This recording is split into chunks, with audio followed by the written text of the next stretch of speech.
Saint-Esprit. Amen. Que le Dieu de l'espérance vous donne en plénitude la paix dans la foi et que le Seigneur soit toujours avec vous. Et avec votre esprit.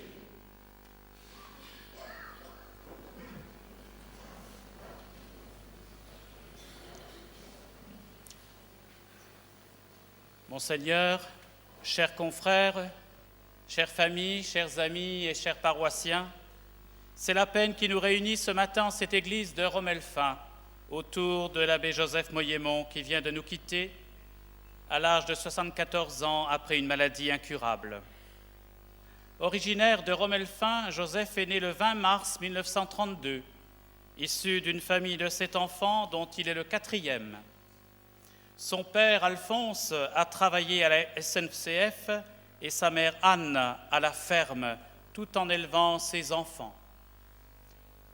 Joseph a effectué sa scolarité dans le primaire au village, puis au Collège des Pères Blancs à Paris, et en 1956, il est entré au Grand Séminaire de Metz. Ordonné prêtre le 2 juillet 1961 à la cathédrale de Metz par Monseigneur Paul-Joseph Schmitt. Sa première messe, à Romelfin, le 9 juillet 1961, a été célébrée avec faste et éclat. D'ailleurs, bon nombre des habitants de ces paroisses se souviennent encore de ce grand événement. Joseph a exercé successivement son ministère, tout d'abord à Ars-sur-Moselle durant 6 ans, à Thionville pendant 3 ans, de 1970 à 1981, curé de Falques, archiprêtre de Sarrebourg de 1981 à 1992, 11 ans, et 6 ans à Albestroff de 1992 à 1998. Enfin, de 1998 jusqu'à ce jour, il était chargé des paroisses de Mittersheim et de Romelfin.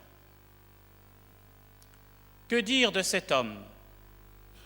C'était un homme du terroir, maniant le dialecte, passionné de la belle musique, mais aussi un fin gourmet. C'était un bon vivant, il aimait la vie, et je crois bien que sa vocation de prêtre s'était inscrite naturellement dans cet amour de la vie, pour vivre et faire vivre. Il avait ce visage rayonnant de bonté. Il était parfois, c'est vrai, drôle et tendre, plein d'attention et de délicatesse. Joseph avait l'esprit de famille.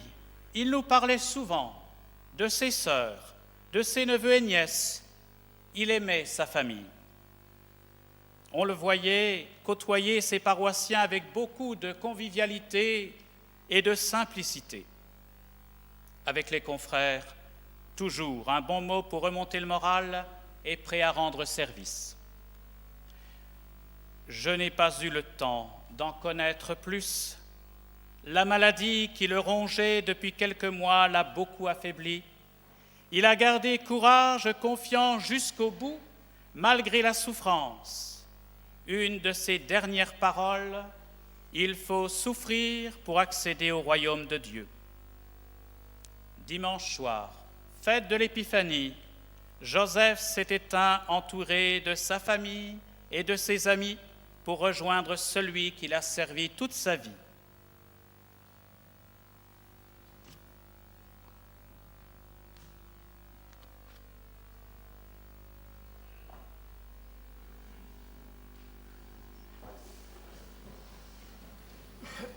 Le Seigneur est ressuscité. S'il n'était pas ressuscité, vaine serait notre foi et vain serait notre rassemblement de ce matin. Et les obsèques de Joseph Moyémon ne seraient pas différentes des obsèques civiles. Mais le Christ est ressuscité, et c'est pour le confesser que nous sommes d'abord rassemblés. En toute funéraille chrétienne, nous célébrons d'abord la résurrection de Jésus et la nôtre. et pendant plus de 45 ans de vie sacerdotale, Joseph Moillemont a annoncé et vécu la résurrection du Seigneur. C'était son espérance. Dieu est miséricorde. Mais sa miséricorde ne se confond pas avec la permissivité. Notre Dieu n'est pas un bon papa gâteau qui laisse tout faire. Notre Dieu est un Dieu exigeant. Et c'est pourquoi, lorsque nous lui présentons nos défunts, nous les confions à sa miséricorde, en sachant que ce sont de pauvres pécheurs. C'est aussi le sens de notre rassemblement. Nous nous tournons vers le Christ avec confiance et nous disons: Seigneur Jésus, Fils de Dieu, venu dans le monde, partager nos peines et nos joies.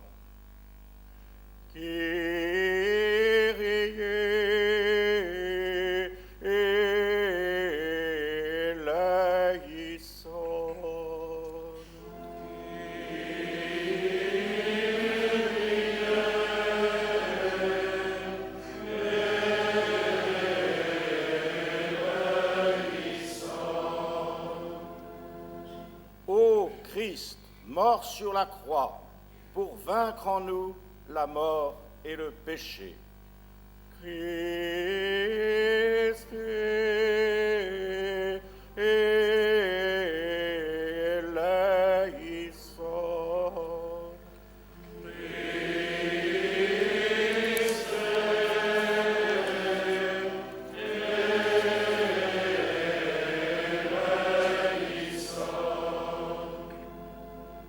Seigneur Jésus, ressuscité d'entre les morts pour nous ouvrir le chemin de la vie.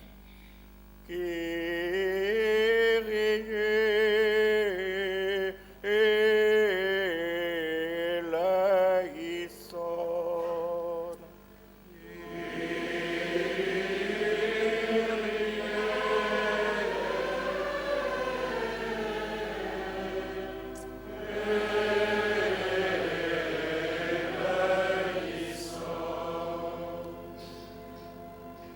Que Dieu Tout-Puissant nous fasse miséricorde, qu'il nous pardonne nos péchés et nous conduise à la vie éternelle. Amen. Prions. Seigneur, nous te recommandons ton serviteur Joseph, que tu avais choisi parmi les hommes pour qu'il soit prêtre à la manière des apôtres. Nous ne pouvons pas oublier qu'il avait répondu à cet appel par amour pour toi et par amour pour nous.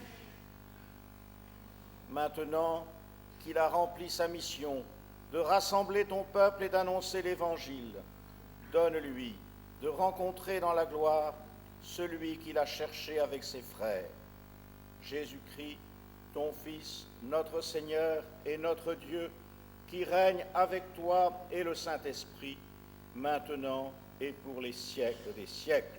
Amen.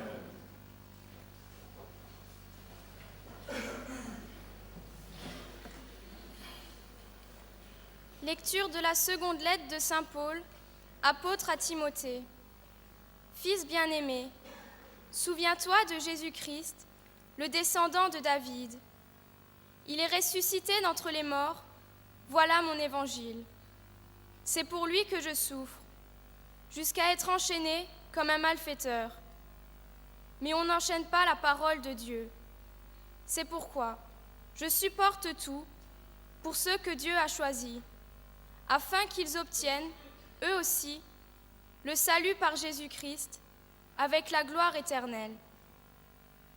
Voici une parole sûre. Si nous sommes morts avec lui nous vivrons. Si nous supportons l'épreuve, avec lui nous régnerons. Si nous le rejetons, lui aussi nous rejettera. Si nous sommes infidèles, lui il restera fidèle, car il ne peut se renier lui-même. Parole du Seigneur.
Jésus-Christ, notre Sauveur, a détruit la mort. Il a ouvert à tout croyant les portes de la vie. Alléluia.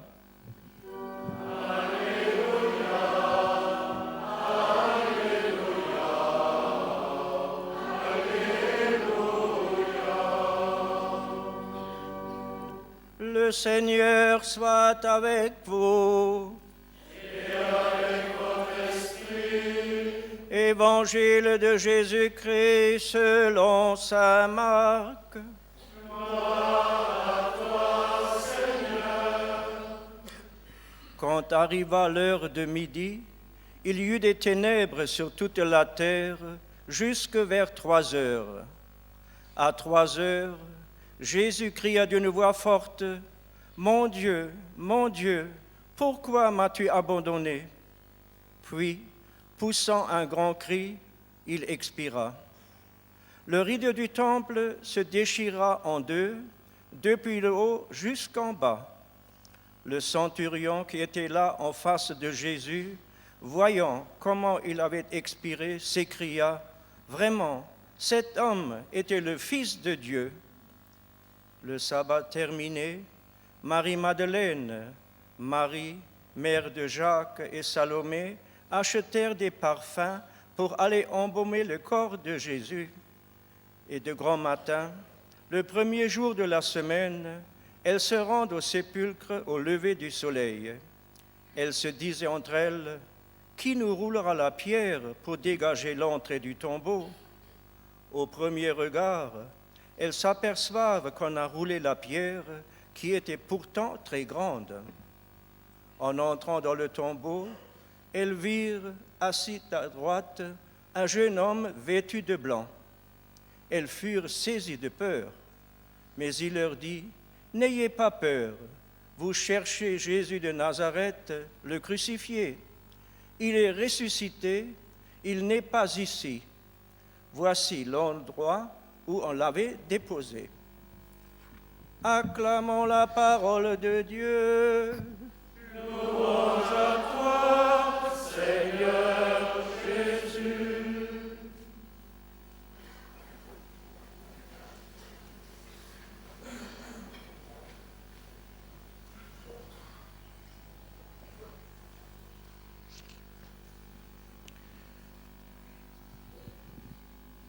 Souviens-toi de Jésus-Christ, il est ressuscité d'entre les morts.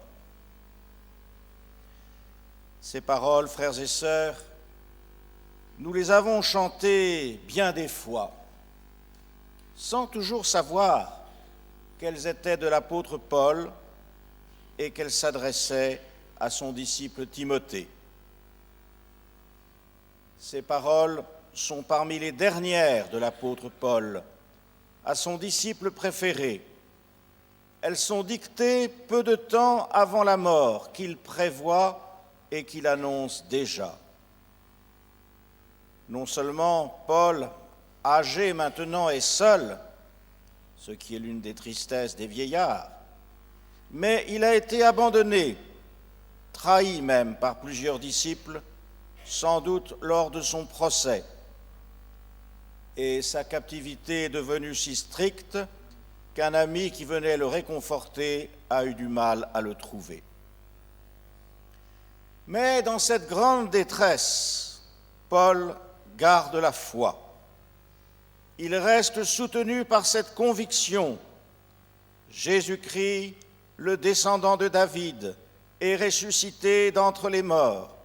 Voilà mon évangile, c'est-à-dire l'essentiel de ma prédication. C'est pour lui que je souffre jusqu'à être enchaîné comme un malfaiteur. Jésus aussi avait été enchaîné, puis exécuté comme un malfaiteur. Paul souffre comme lui et pour lui.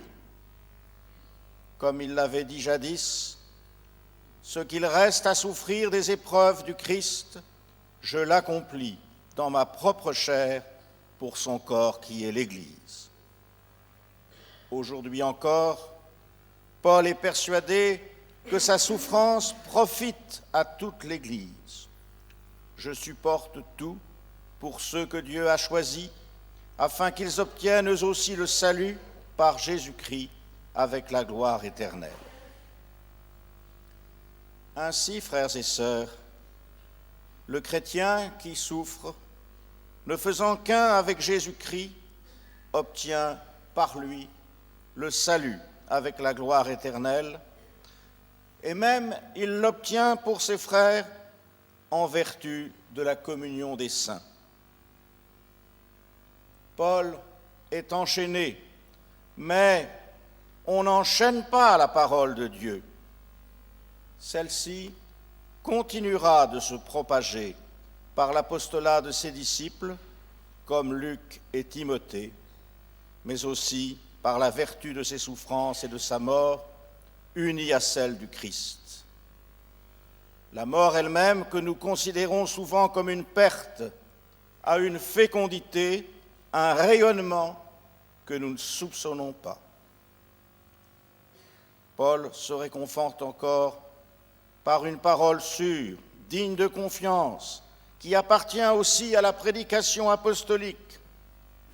Si nous sommes morts avec lui, et notre baptême nous a en effet fait mourir avec lui nous vivrons, nous serons associés à sa résurrection. Si nous supportons l'épreuve, avec lui nous régnerons.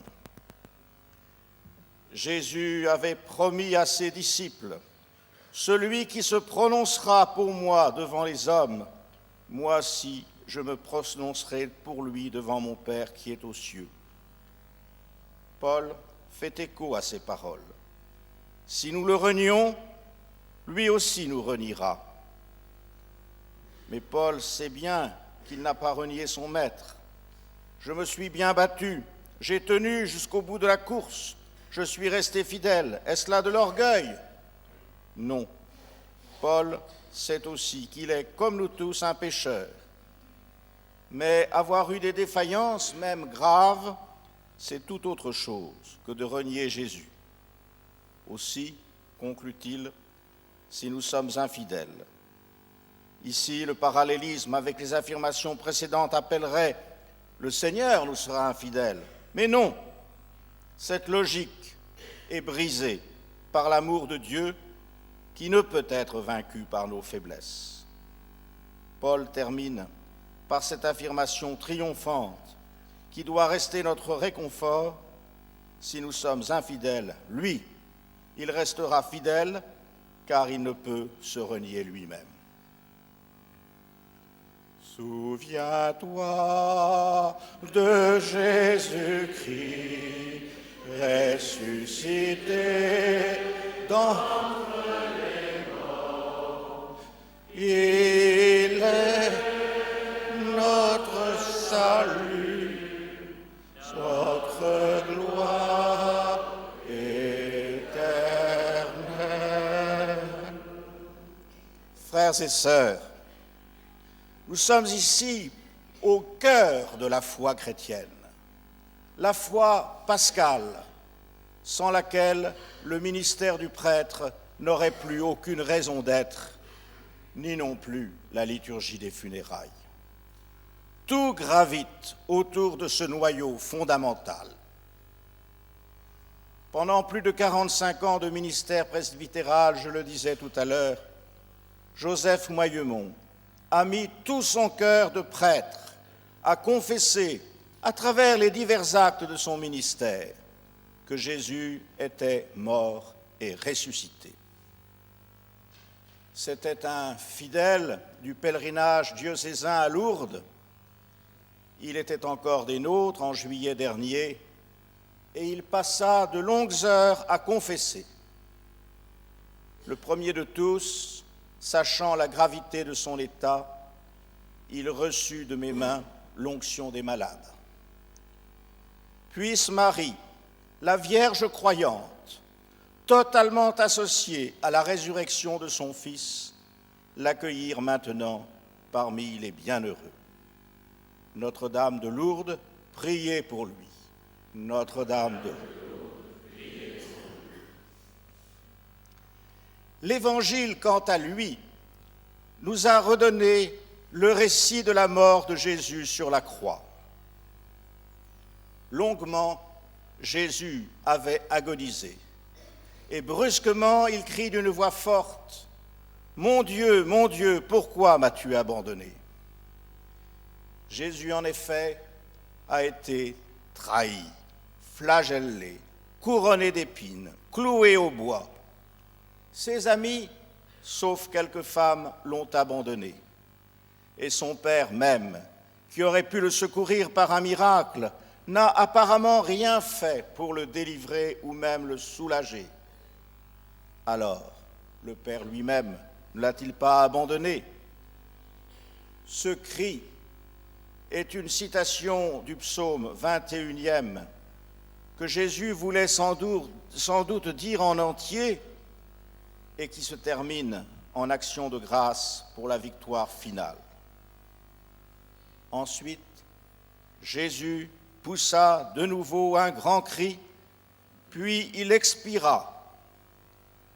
Alors, le rideau du temple se déchira en deux depuis le haut jusqu'en bas, signifiant que la mort de Jésus met fin au culte du temple réservé au seul peuple juif pour inaugurer la foi nouvelle ouverte à tous les hommes.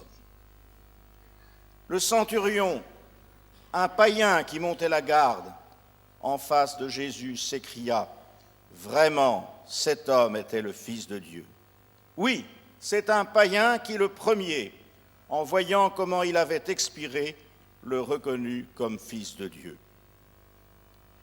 Jésus, descendu de la croix et déposé dans un tombeau, sa mort n'était pas un simulacre. Il a voulu partager notre condition humaine jusque-là, dans sa plus profonde misère. Mais les femmes ne l'ont pas oublié. Elles n'ont pu aller vénérer le tombeau à cause du sabbat qui commençait le soir même. Elles y allèrent le plus tôt possible, le matin du premier jour de la semaine, soit le 3e jour, pour lui rendre les honneurs funèbres et embaumer son corps torturé. Et c'est alors qu'elles s'aperçoivent que l'entrée du tombeau, pourtant fermée par une pierre très grande, est accessible. Elles entrent dans le tombeau, constitué selon l'usage des Juifs par une chambre creusée dans le roc, et à la place du cadavre de Jésus, elles voient un jeune homme vêtu de blanc qui leur dit « N'ayez pas peur, vous cherchez Jésus de Nazareth, le crucifié, il est ressuscité, il n'est pas ici, voici l'endroit où on l'avait déposé. » Le Seigneur est ressuscité.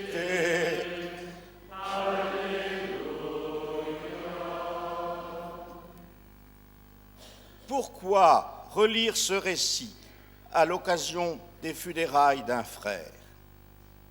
Sinon parce que la résurrection personnelle de Jésus concerne chacun d'entre nous. Elle n'est en effet que la première d'une immense procession, celle de tous les sauvés qui ne font qu'un seul corps avec lui.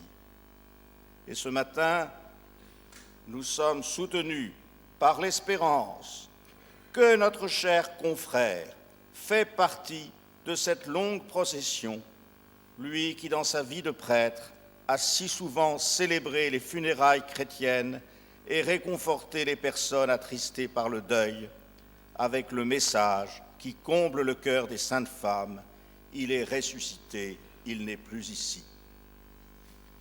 Au sein d'un monde qui connaît trop souvent l'obscurcissement de l'espérance, l'Église doit faire entendre, humblement certes, mais fermement, la parole qui donne sens à la vie humaine, « Il est ressuscité, il n'est plus ici ». Merci à notre ami de l'avoir fait pendant plus de 45 années de vie sacerdotale. Que la lumière du Christ ressuscité soit maintenant sa récompense et sa joie. L'année 2007 est à peine entamée et notre presbytérium est déjà appauvri par la mort de 2 de ses aînés. Qui va les remplacer désormais dans la vigne du Seigneur. Frères et sœurs, nous devons tout entreprendre pour avoir des prêtres selon le cœur de Dieu. Bien sûr, en priant à cette intention le maître de la moisson, mais aussi en estimant et en soutenant les prêtres que Dieu vous a donnés, en faisant comprendre autour de vous que l'Église ne peut vivre sans prêtres. Sans eux, en effet, l'Église serait comme un corps sans tête, puisque précisément l'un des rôles du prêtre, c'est de manifester au cœur du monde et de l'Église que le Christ est la tête de son corps qui est l'Église. Seigneur, donne-nous des prêtres. Seigneur, donne-nous de saints prêtres. Amen.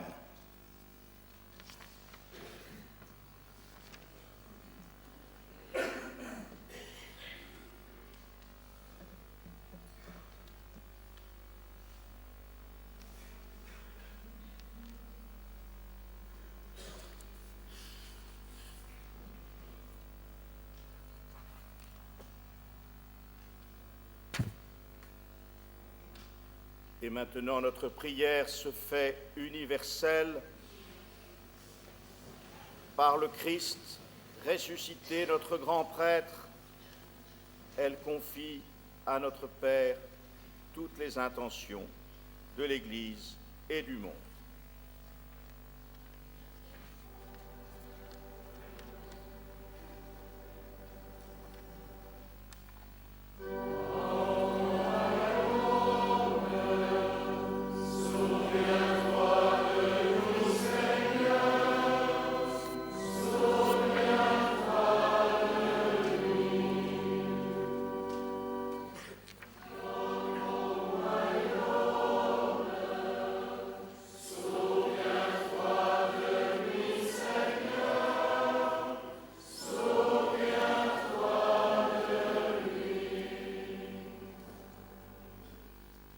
Seigneur, toi, le bon pasteur, tu as choisi l'abbé Joseph Mohémon comme prêtre de nos communautés chrétiennes. Entends la douleur de ses paroissiens et de sa famille. Accorde-leur, ainsi qu'à toutes les communautés, de se fonder sur toi et de s'adapter aux réalités pastorales nouvelles. Nous te prions.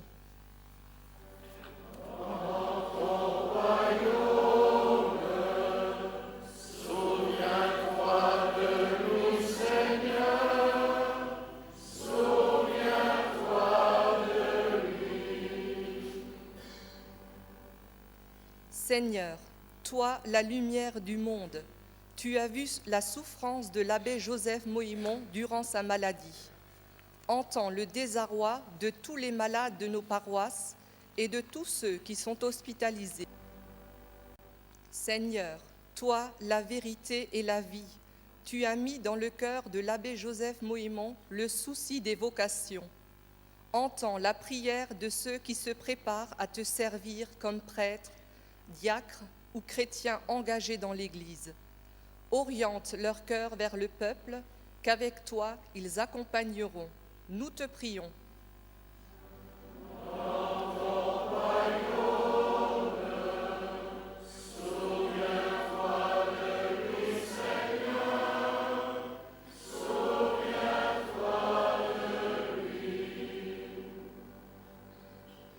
Seigneur, toi, l'unique prêtre, tu as choisi l'abbé Joseph Mohémon pour annoncer ta parole et pour célébrer ton Eucharistie.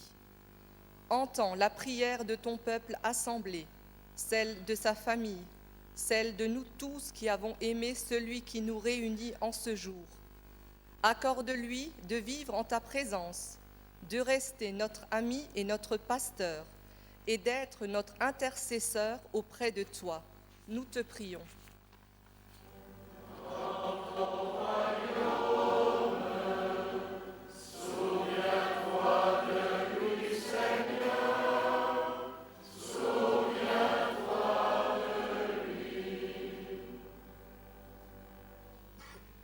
Dieu qui sauve tous les hommes, et ne veut pas qu'un seul d'entre eux se perde. Exauce la prière de ton peuple par Jésus le Christ, notre Seigneur. Amen.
Prions ensemble au moment d'offrir le sacrifice de toute l'Église.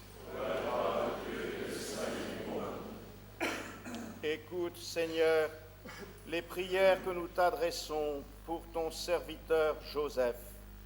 Que cette Eucharistie lui permette d'atteindre à la claire vision des mystères qu'il a célébrés. Par Jésus le Christ, notre Seigneur. Amen. Le Seigneur soit avec vous.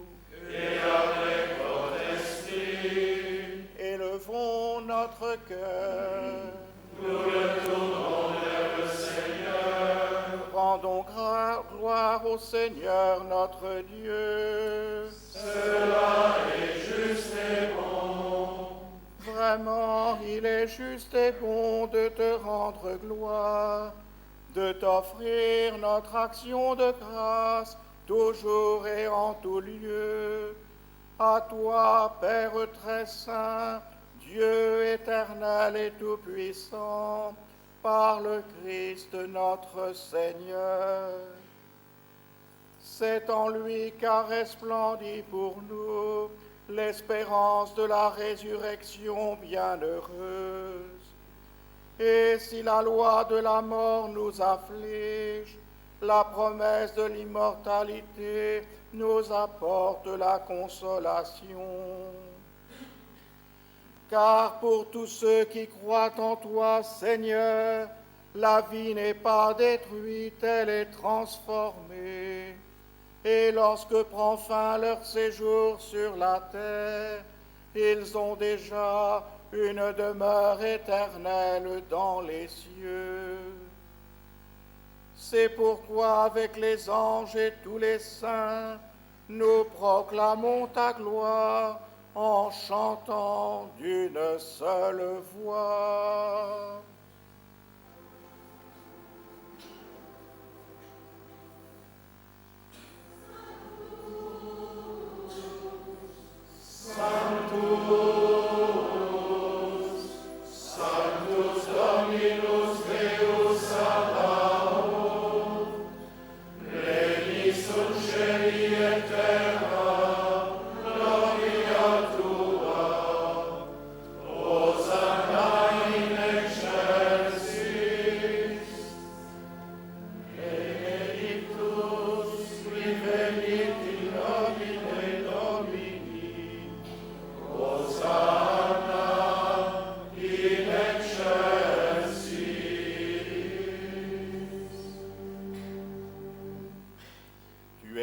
Saint Dieu de l'univers, et toute la création proclame ta louange. Car c'est toi qui donnes la vie, c'est toi qui sanctifies toutes choses, par ton Fils Jésus-Christ, notre Seigneur, avec la puissance de l'Esprit Saint. Et tu ne cesses de rassembler ton peuple, afin qu'il te présente partout dans le monde une offrande pure. C'est pourquoi nous te supplions de consacrer toi-même les offrandes que nous apportons. Sanctifie-les par ton esprit, pour qu'elles deviennent le corps et le sang de ton Fils, Jésus-Christ notre Seigneur, qui nous a dit de célébrer ce mystère. La nuit même où il fut livré, il prit le pain. En te rendant grâce, il le bénit. Il le rompit et le donna à ses disciples en disant, « Prenez et mangez-en tous, ceci est mon corps livré pour vous. »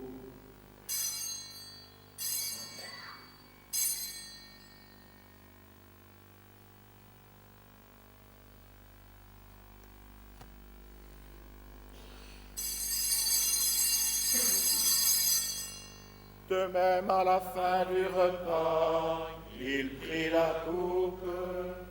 En te rendant grâce, il la bénit et la donna à ses disciples en disant, « Prenez et buvez-en tous, car ceci est la coupe de mon sang, le sang de l'alliance nouvelle et éternelle, qui sera versé pour vous et pour la multitude en rémission des péchés.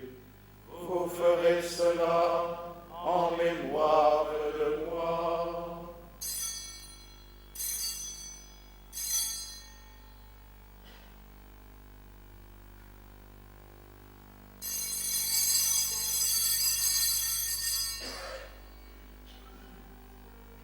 Il est grand le mystère de la foi.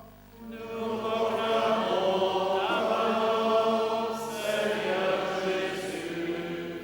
Nous célébrons ta résurrection. Nous attendons ta venue dans la gloire. En faisant mémoire de ton Fils, de sa passion qui nous sauve, de sa glorieuse résurrection et de son ascension dans le ciel, alors que nous attendons son dernier avènement, nous présentons cette offrande vivante et sainte pour te rendre grâce. Regarde, Seigneur, le sacrifice de ton Église, et daigne y reconnaître celui de ton Fils, qui nous a rétablis dans ton alliance. Quand nous serons nourris de son corps et de son sang, et remplis de l'Esprit Saint, accorde-nous d'être un seul corps et un seul esprit dans le Christ. Que l'Esprit Saint fasse de nous une éternelle offrande à ta gloire, pour que nous obtenions un jour les biens du monde à venir, auprès de la Vierge Marie, la bienheureuse Mère de Dieu, avec les apôtres, les martyrs et tous les saints qui ne cessent d'intercéder pour nous. Et maintenant, nous te supplions, Seigneur, par le sacrifice qui nous réconcilie avec toi, étends au monde entier le salut et la paix. Affermis la foi et la charité de ton Église au long de son chemin sur la terre.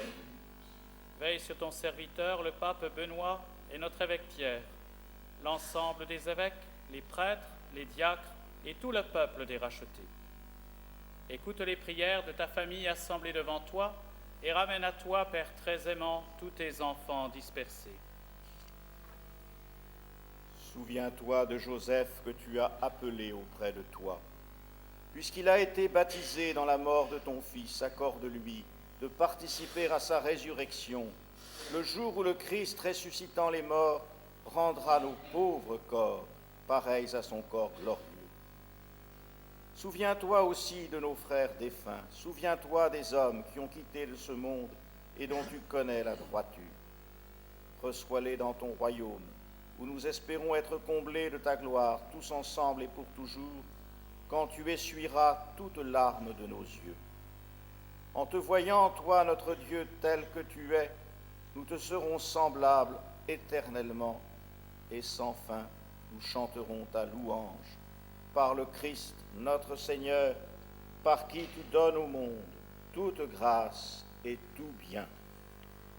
Par lui, avec lui et en lui, à toi, Dieu le Père Tout-Puissant, dans l'unité du Saint-Esprit, tout honneur et toute gloire, pour les siècles des siècles.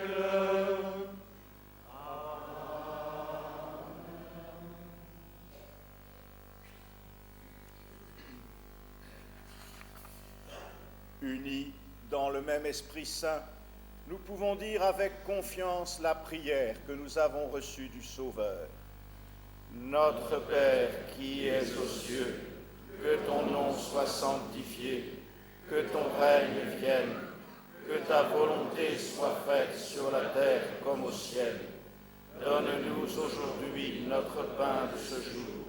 Pardonne-nous nos offenses, comme nous pardonnons aussi à ceux qui nous ont offensés, et ne nous soumets pas à la tentation, mais délivre-nous du mal. Délivre-nous de tout mal, Seigneur, et donne la paix à notre temps. Par ta miséricorde, libère-nous du péché. Rassure-nous devant les épreuves en cette vie où nous espérons le bonheur que tu promets et l'avènement de Jésus-Christ, notre Sauveur, car c'est à toi qu'appartiennent le règne, la puissance et la gloire pour les siècles des siècles. Seigneur Jésus-Christ, tu as dit à tes apôtres, « Je vous laisse la paix, je vous donne ma paix. Ne regarde pas nos péchés, mais la foi de ton Église. Pour que ta volonté s'accomplisse, donne-lui toujours cette paix et conduis-la vers l'unité parfaite, toi qui règnes pour les siècles des siècles. Amen. Que la paix du Seigneur soit toujours avec vous. Et avec votre esprit. Frères et sœurs, dans la charité du Christ, donnez-vous la paix.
Heureux les invités au repas du Seigneur. Voici l'agneau de Dieu qui enlève le péché du monde. Seigneur, je ne suis pas digne de te recevoir, mais dis seulement une parole et je serai guéri.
Prions encore le Seigneur. Après avoir reçu le sacrement qui nous sauve, nous implorons, Seigneur, ta miséricorde en faveur de ton serviteur Joseph. Tu l'avais chargé de distribuer à ses frères toutes les richesses de ta grâce. Accorde-lui maintenant d'en être enfin comblé dans ton royaume par Jésus le Christ, notre Seigneur. Amen.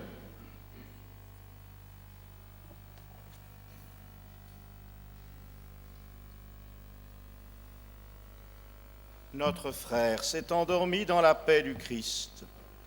Confions-le à l'amour de Dieu notre Père, dans la foi et l'espérance de la vie éternelle.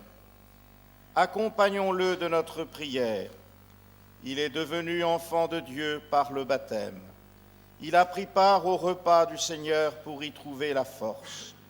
Qu'il soit invité maintenant à la table du Père dans les cieux.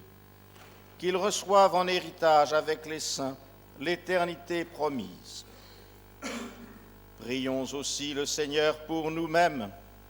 Puissions-nous un jour, après la douleur et les larmes, aller avec notre frère à la rencontre du Christ, quand il viendra dans la gloire, lui qui est notre vie.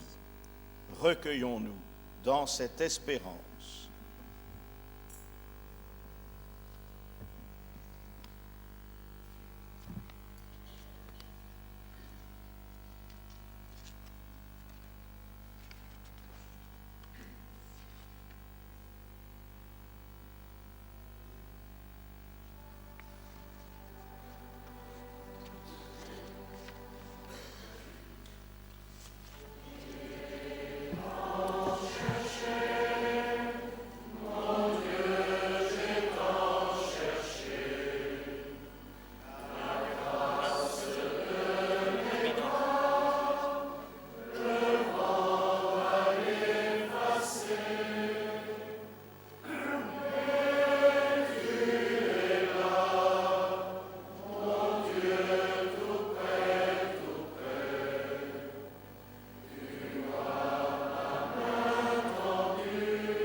Père très bon, nous remettons entre tes mains l'âme de notre frère, dans l'espérance que tous ceux qui reposent dans le Christ ressusciteront pour être toujours avec lui. Nous te bénissons pour tout ce que ton serviteur Joseph a reçu de toi en cette vie. Nous y reconnaissons les signes de ton amour et de la communion des saints. Dieu de tendresse, accueille notre prière pour celui qui vient de nous quitter. Ouvre-lui les portes de ta maison. Et nous, qui restons ici-bas, donne-nous de trouver courage et réconfort dans nos paroles d'amitié et de foi, jusqu'au jour où tu nous réuniras avec notre frère auprès de toi, par Jésus le Christ, notre Seigneur. Amen. Et maintenant, avec Marie, l'humble servante du Seigneur, Notre-Dame de Lourdes, nous rendons grâce à Dieu pour toutes les merveilles qu'il fait à travers la pauvreté de nos vies. Nous chantons le Magnificat.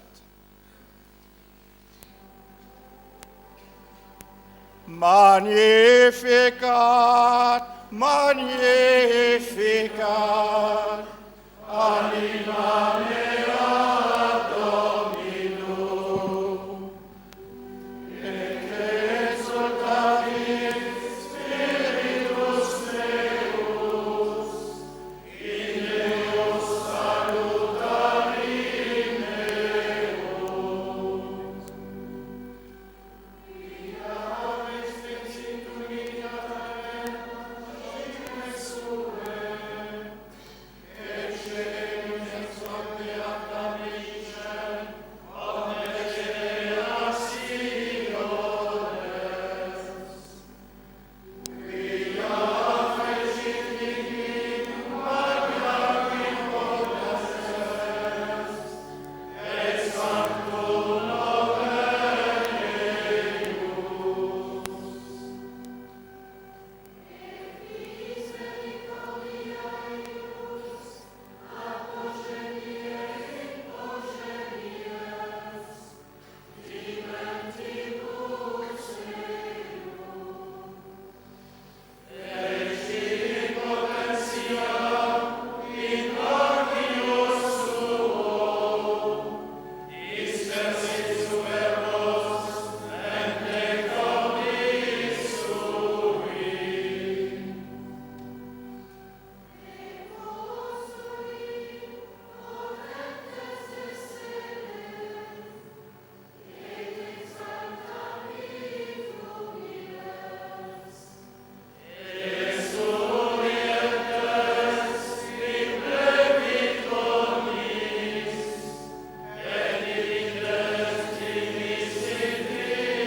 Veuillez prendre place.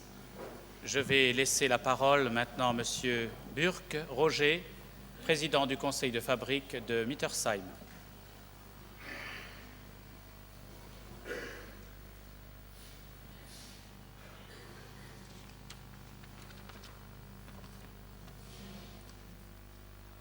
Monsieur le curé, nous nous rappelons tous de notre arrivée en septembre 1998. Ce fut pour vous, comme pour nous, une grande joie, car vous étiez un enfant du pays. Durant ces 8 années de ministère, passées au service des paroisses de Mittersheim et de Rommelfin, vous avez partagé nos joies, nos soucis, nos peines. Vous nous avez encouragés avec des paroles simples, affectueuse et toujours avec le sourire.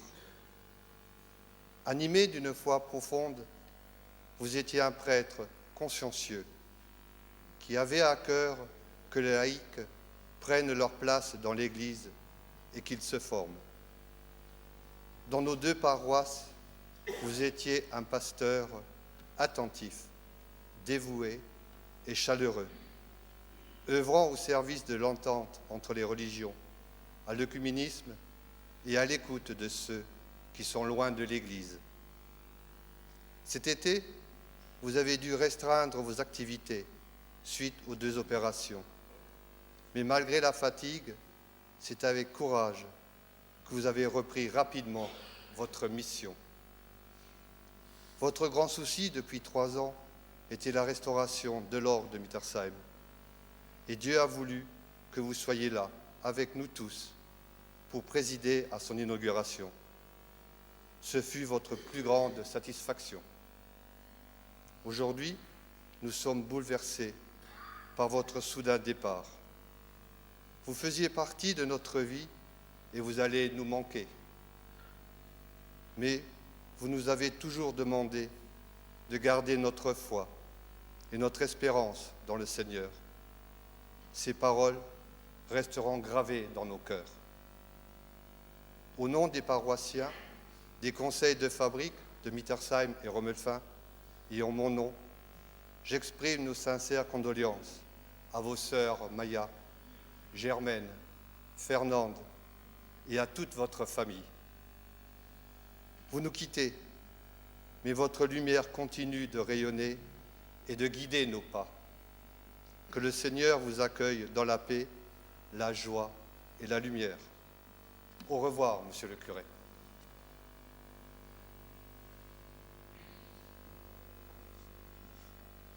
Je laisse la parole à Monsieur Alfred Poirot, maire de Romelfin et conseiller général du canton de Fénétrange.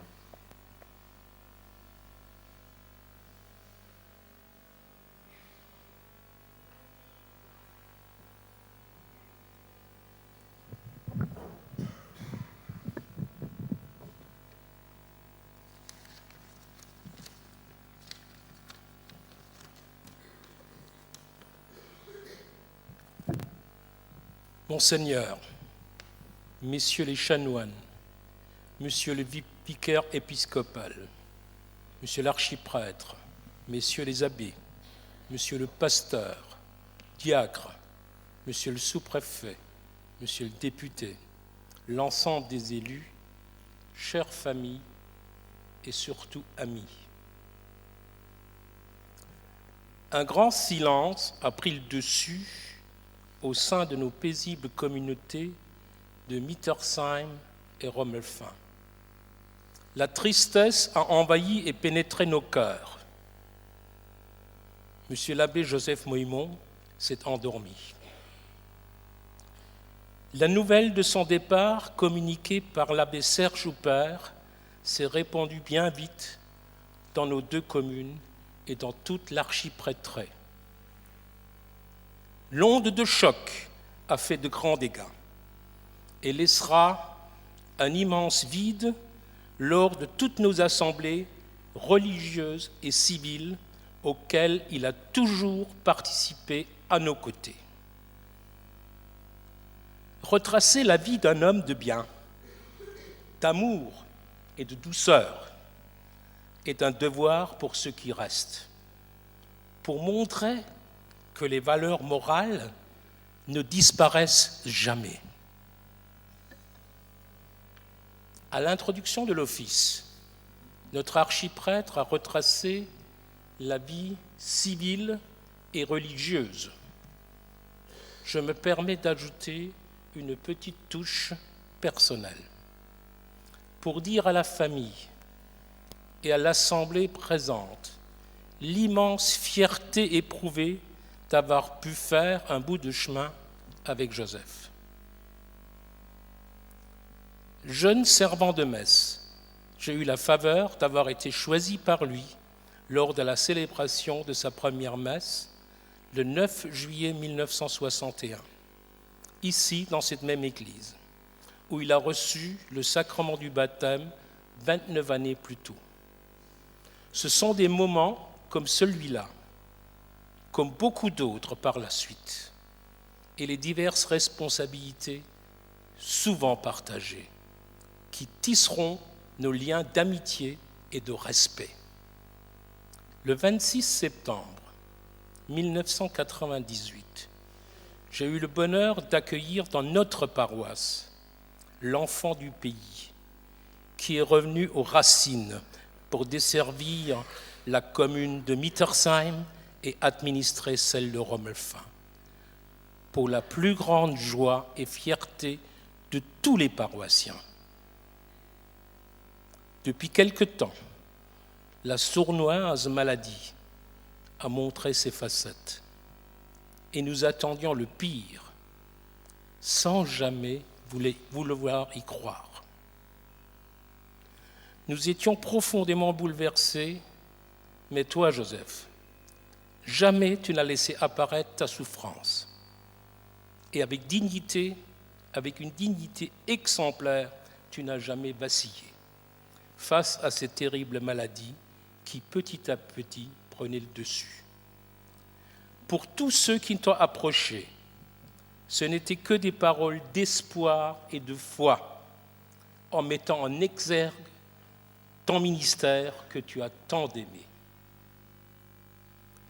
Tu n'aimais pas voir souffrir ton entourage à cause de toi. Et l'ensemble du corps médical de Sarrebourg était en admiration devant un tel courage. Chacun reconnaissait qu'en ton fort intérieur, il y avait quelque chose de profond, de merveilleux, voire de mystérieux, que renvoyait l'image d'une grande sérénité et d'une foi inébranlable. Tu es parti tel un pèlerin pour un long voyage dans un monde meilleur.